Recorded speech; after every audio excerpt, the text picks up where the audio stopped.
بسم الله الرحمن الرحيم. waxaan tijaabinaynaa maanta inaan baranno sida video looga kaydsan karo computerkaaga adigoo ka soo qaadanaya videoga facebooka. marka waxaan qaadanaynaa shimbirtan videogeeda oo ay shimbirka lumaysanayso waa shimbir aad u caqli badan. markaan rabno inaan shimbirta kaydino videogeeda waxaan yeelaynaa halkaas ayaan tagaynaa www waxaan u bedelaynaa m. marka aan m u bedelno waxaan u imaanaya bog sidaan u eg.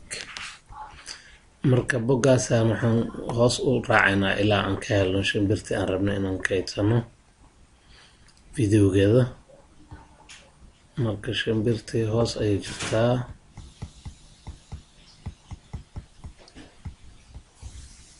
waan soconaynaa ilaa aan shimbirtii kaga tagno. way dhowdahay waatan shimbirtii. marka videoga ayaan dib u daaraynaa mar kale. markaas waxaan sameynaynaa gacanta muuska dhinaca midig ayaan riixaynaa si aan u kaydino. marka kaydso videoga halka nooga soo baxday isagaan riixaynaa. meesha aan ku kaydsanayno marka waa inay magac noo lahaato. marka meesha videoyaasha loogu talagalay ayaan raadinaynaa. waa kan kelimada halkana loogu talagalay. magacaanu la baxay marka waxaan u bixinaynaa shimbir.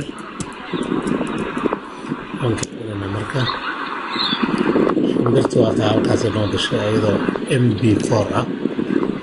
marka videoga hadda waa iska baqtiin karnaa.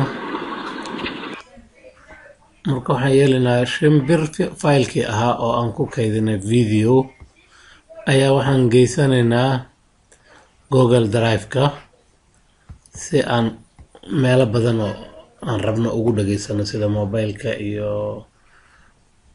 alaabaha kaloo loo isticmaalo mataqaanaa waxyaabaha noocaas. marka filmarkaan tegaynaa waa ka shimbirtii waa diyaar. waan soo qaadayaa waxaan geynaynaa google drive-ka. shimbir hadda way socotaa waataa waxay ku wareeganaysaa halkan. markay diyaar noqoto shimbir waa diyaar hadda. marka waxaan yeelaynaa shimbir hadda mobilkeygan ka daawan karaa oo aan mataqaanaa ka isticmaali karaa ama qalabkeyga aan ku isticmaalo internetka o dhan. marka waanan kaydsanay. marka cashirkeena maanta intaas noogu egyahay.